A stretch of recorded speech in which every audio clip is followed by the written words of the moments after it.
Most people think compounding catches fire at $1 million. That is the number everyone talks about. It sounds like the moment when investing finally becomes powerful, the account finally feels serious, and your money finally starts working for you.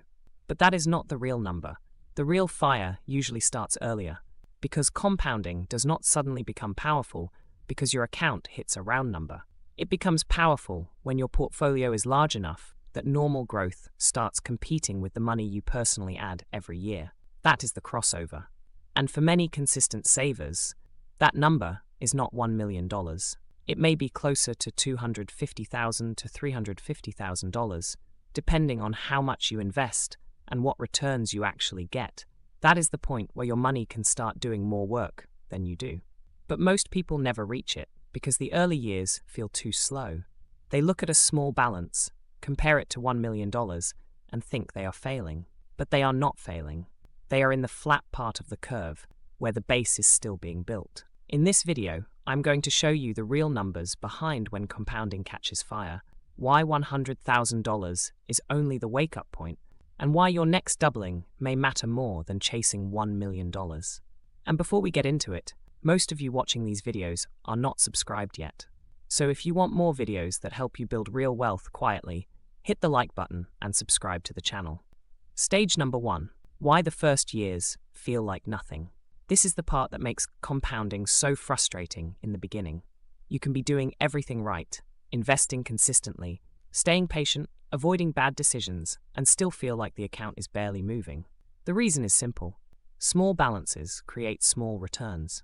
If you have $20,000 invested and it grows by 10%, that is $2,000 before inflation and taxes. That is real money, but compared to the dream of financial freedom, it can feel tiny. Your brain looks at that number and says, this is not enough.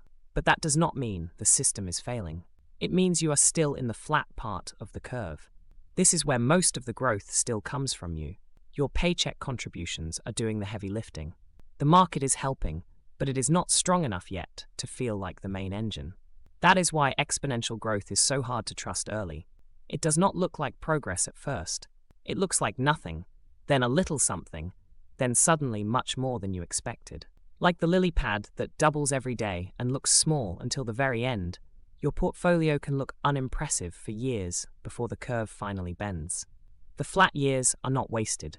They are the years where the base is being built, and without the base, there is nothing for compounding to catch fire on.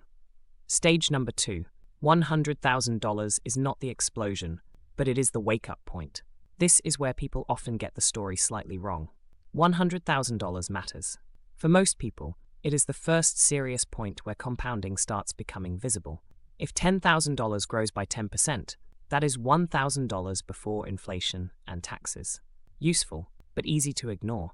But if $100,000 grows by 10%, that is $10,000. Now, your money has your attention. That might be several months of investing. It might be bigger than a bonus. It might be more than someone used to save in an entire year, but it is not usually the full fire stage yet. Because if you are contributing $15,000 or $20,000 a year, and your portfolio grows by $10,000, the market is helping, but you are still doing more of the work. That is why $100,000 should motivate you, not make you think you are done. It is the point where the machine starts proving itself. The real fire comes later, when your portfolio growth starts beating your yearly contributions. $100,000 is not the explosion. It is the warning flare before the explosion. Stage number 3.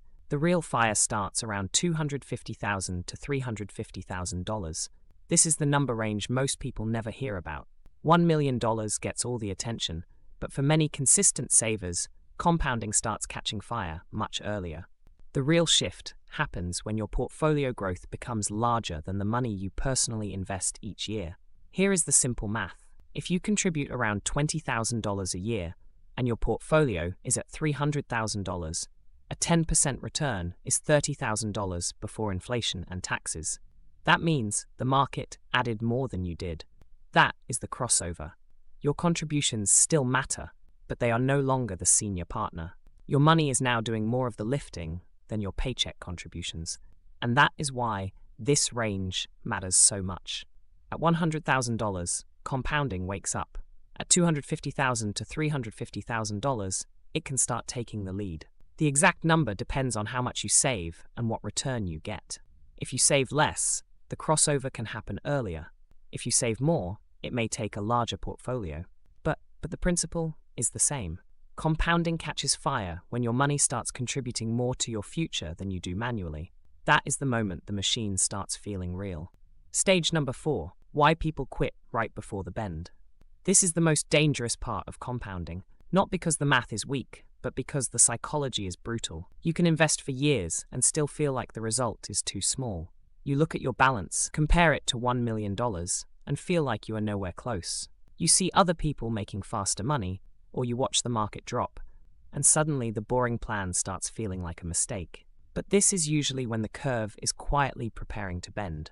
The flat years feel like failure, because your brain expects straight-line progress. It wants every year to feel equally rewarding. But compounding does not work that way. The early years build the base, and the later years use that base to create bigger jumps. That is why many people stop too early. They pause contributions. They cash out during a downturn. They switch strategies because the current one feels too slow. And by doing that, they interrupt the very process that was about to start helping them. And if you are still watching at this point, it probably means you are not just looking for entertainment. You are trying to build something valuable for your future. So hit the like button and subscribe to the channel, because most people watching these videos are still not subscribed. The flat years are not proof that compounding failed. They are the countdown before the fire starts. Stage number 5, stop counting dollars, count doublings. This is the reframe that makes compounding easier to trust.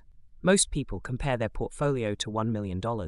If they have $50,000, the gap feels impossible. If they have $100,000, it still feels far away. Even $250,000 can feel small next to 7 figures. But compounding looks different when you count doublings. Using the rule of 72, if your money earns around 10% a year, it roughly doubles every 7 years. It will not happen smoothly, and it's not guaranteed, but it gives you a useful mental model. Someone with $250,000 is not just $750,000 away from 1 million. They are about 2 doublings away. 250,000 becomes 500,000. 500,000 becomes 1 million. Someone with $125,000 is about 3 doublings away. Someone with $500,000 is about 1 doubling away. That feels different. The journey stops looking like one giant impossible gap and starts looking like a series of steps. That is why your next doubling matters more than obsessing over $1 million. The next doubling is closer, measurable, and it unlocks the one after it. Compounding does not catch fire at $1 million. It catches fire when your money starts doing more work than you do. The early years feel slow because the base is small. $100,000 is where the machine starts waking up. But for many consistent savers, the real fire begins somewhere around $250,000 to $350,000, when annual growth can start beating annual contributions. That is the crossover. And once you understand that, the flat years feel different. They are not proof that you are failing. They are the countdown before the curve bends. So stop judging your progress only by how far you are from $1 million. Look at your next doubling. Protect your time horizon. Keep contributing. Stay invested. Let the machine get big enough to work, because the fire is closer than it looks, but only if you do not interrupt it before it starts. If this helped, hit the like button and subscribe for more videos on building real wealth quietly. And let me know in the comments, what is your next doubling?